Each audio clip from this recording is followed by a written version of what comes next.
교재의 20페이지입니다. 10장에서는 노아의 세 아들의 계보를 통해 확장된 인종 및 종족의 지리적 분화와 이동 역사를 소개하고 있습니다. 1절에서 5절은 야베 족속의 후예들이 지중해 일대에 퍼져간 경로를 간략하게 언급하는데 주로 유럽족 인종으로 볼 수 있습니다. 6절에서 20절은 함의 후손들의 지리적, 인종적, 정치적 확장과 분화 과정을 다루고 있습니다. 메소포타미아의 문명의 중심 세력이자 아브라함의 조상이었던 셈족의 분화 과정은 가장 나중에 소개됩니다. 11장으로 이어지는 바벨탑 사건은 인간의 반역적 역사를 이끌고 가는 집단의 목소리를 담고 있습니다. 그들은 바벨탑의 꼭대기를 하늘에 닿게 함으로써 인간의 지혜와 능력을 과시하려다가 결국 흩어지게 됩니다. 이후 등장하는 셈의 족보는 후에 아브라함을 등장시켜 앞으로 족장 시대가 펼쳐질 것을 예고합니다. 방금 읽으신 대로 내일부터는 12장부터는 아브라함 이야기입니다. 그래서 창세기를 크게 두 부분으로 나누면 1장부터 오늘 읽은 11장까지 그리고 12장부터 50장까지는 족장들의 이야기입니다. 아브라함, 이삭, 야곱, 요셉 이런 족장들이 나옵니다. 그래서 하나님께서 천지를 창조하신 것부터 족장 이야기 전까지 마무리가 오늘 10장과 11장입니다. 그 10장에는 노아 후손의 족보가 나오고 11장에는 우리가 잘 아는 바벨탑 사건 그리고 노아의 아들 중에 셈의 족보가 등장합니다. 오늘 읽은 내용 중에서는 족보가 참 많습니다. 족보가 우리에게 주는 의미가 무엇일까요? 여러 가지가 있겠지만 왜 성경에는 족보가 나올까? 그 이유는 우리로 하여금 오늘 이 말씀을 읽는 우리로 하여금 나는 하나님 앞에서 그리고 역사 앞에서 어떤 존재로 기억되는가 하는 걸 늘 기억하며 살아가야 된다 하는 뜻이지요. 이런 수천 년 전의 인물들의 기록을 우리가 보면서 이분은 참 훌륭한 분이었다. 이분은 참 하나님을 잘 믿은 분이었다. 이분은 차라리 태어나지 않았으면 좋았을 뻔했다. 이렇게 우리가 느끼지 않습니까? 그래서 첫 번째는 우리가 기도 제목이 하나님 앞에 바른 인생으로 기억되게 하소서 하는 기도가 필요합니다. 족보를 통해서 하나님 앞에 바른 인생으로 기억되는 성도. 그 얼마나 하나님 앞에 거룩하고 명예로운 그런 일입니까? 우리가 어제 읽은 말씀을 생각하면 노아 하면 우리가 딱 떠오르는 게 방주. 그 많은 죄인들 중에서도 하나님을 믿었던 거룩한 사람 이렇게 기억이 됩니다. 오늘 무수한 인물이 나오는데 예를 한번 들어볼까요?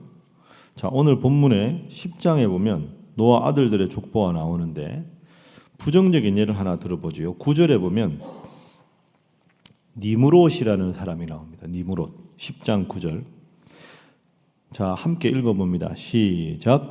그가 여호와 앞에서 용감한 사냥꾼이 되었으므로 속담에 이르기를 아무는 여호와 앞에 니므롯 같이 용감한 사냥꾼이로다 하더라. 9절만 보면 니므롯이 긍정적인가 부정적인가 잘 모르는데 이 니므롯은 아주 부정적인 인물입니다.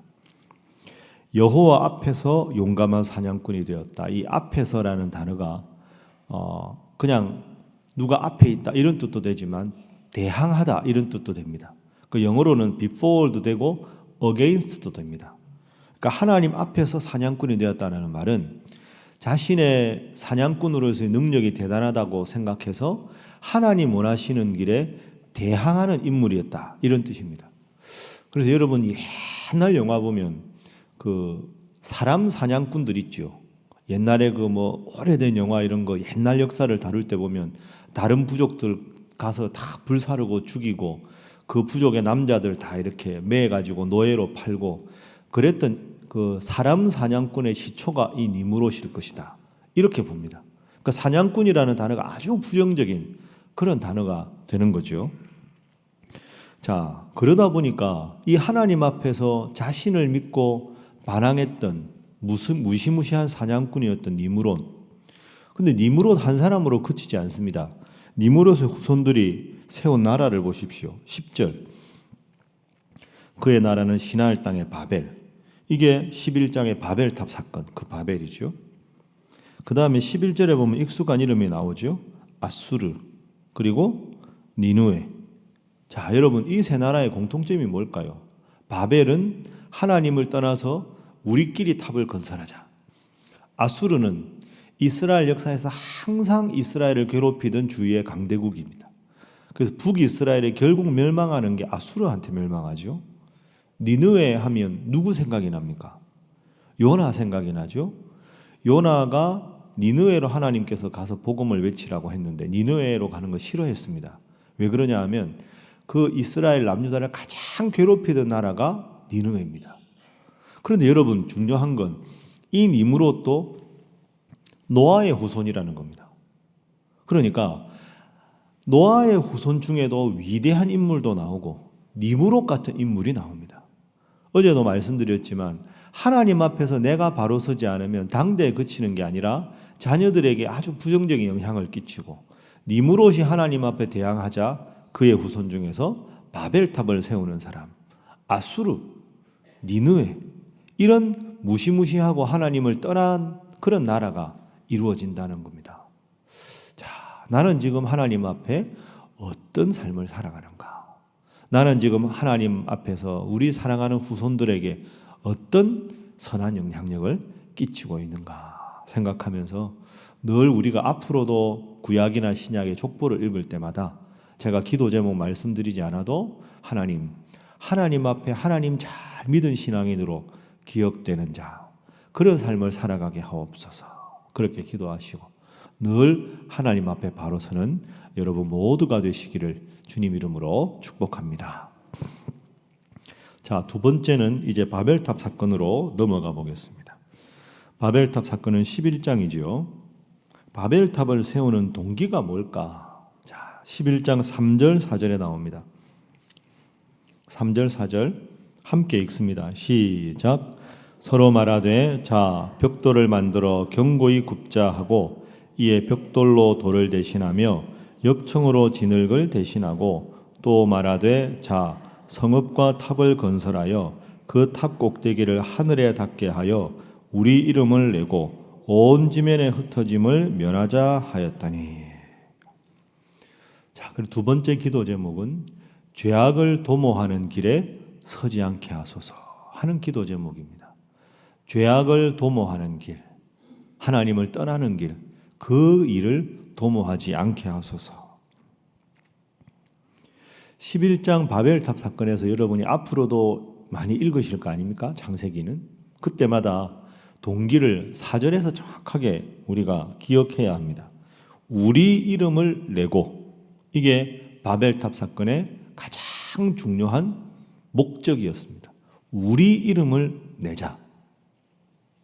이게 하나님께서 만드신 창조 목적과는 위배되는 거죠. 우리 사람의 창조 목적은 하나님을 영원토록 즐거워하고 높이는 겁니다. 그런데 바벨탑 사건이 하나님 앞에 큰 범죄인 이유는, 이 일 때문에 혼잡해진 이유는 우리의 이름을 내자. 하나님께서 우리를 하나님의 형상대로 창조하시고 에덴 동산도 생각하면 거기서 영원히 행복하게 살게 하셨는데 하나님같이 되리라 하는 그 뱀의 유혹에 넘어갔습니다. 여러분, 이게 우리의 평생의 유혹입니다. 나는 하나님의 영광과 하나님의 이름을 높이기 위해 살아가는가? 우리 이름을 내고 하나님같이 되고 내가 하나님 앞에 능력이 있는 자로 인정받는 내 존재를 위해 살아가는가? 하나님의 이름을 위해서 살아가는가?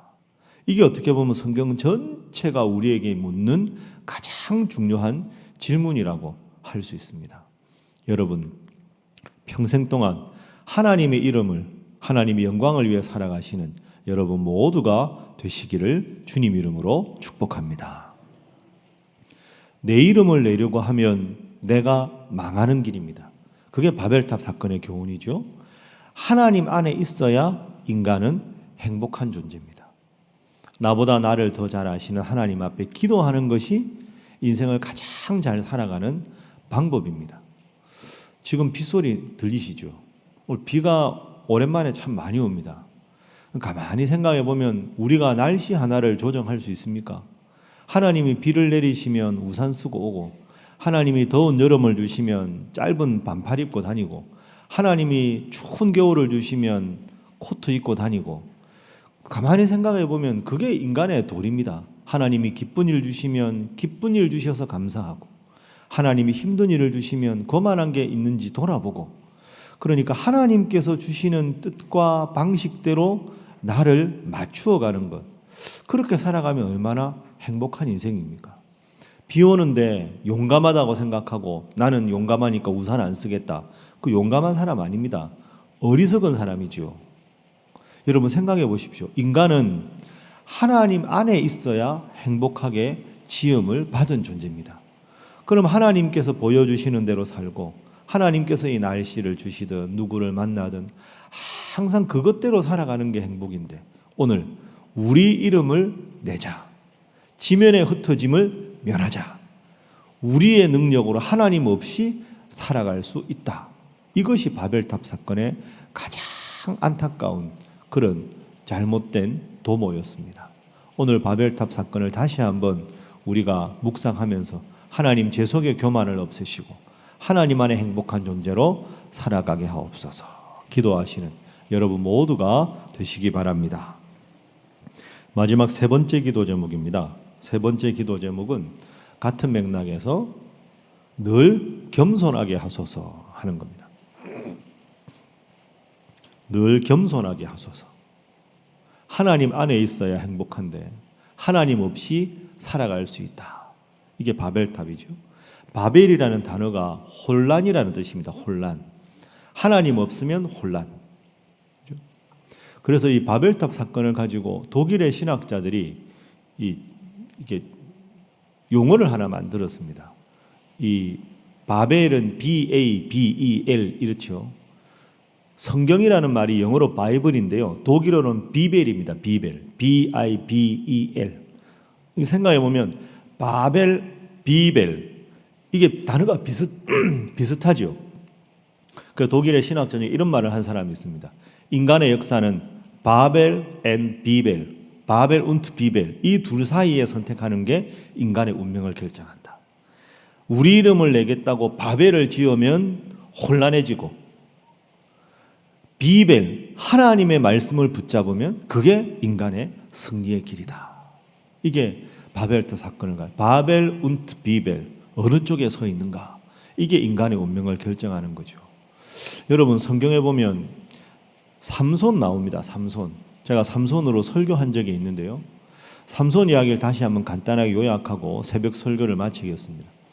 삼손이 사사기 13장부터 16장에 보면 힘을 쓰는 장면이 8번 나옵니다. 마지막 8번째는 이제 하나님 앞에 죽는 장면이고 7번 힘을 쓰는데, 힘을 쓰는 기사를 자세히 보면 힘을 쓴 사람은 다 같은 삼손인데 앞부분에는 여호와의 신이 크게 임해서 삼손이 힘을 쓰다가 마지막에 파멸할 때는 내가 힘을 쓰겠다 이렇게 바뀝니다.